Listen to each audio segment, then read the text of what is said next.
Welcome. In front of me is an LG G8s, and today I'll show you how to boot this device into safe mode. And to get started, you want to hold power key. When you see the two boot options, what you want to do is hold the power off option.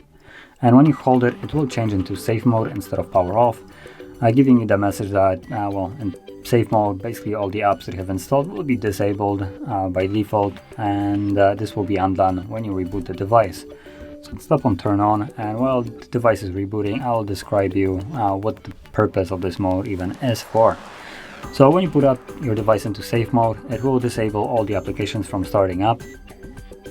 And if you are having some kind of problem with your device, if your device was malfunctioning, you can boot it into safe mode and see if, for instance, this problem persists into safe mode.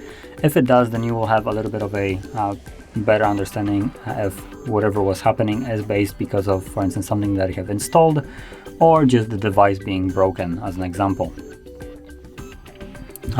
So once the device actually boots back up, you can see that there's a little watermark right here in the bottom left corner of the screen, safe mode, and that is there just so we can see that the device is in the desired safe mode. And that's about it. So from here, if you want to leave it, all you need to do now is simply hold the power key once more and select power off and restart. And when the device boots back up, it will go back to the normal mode. And there we go. So if you found this video helpful, don't forget to hit like, subscribe, and thanks for watching.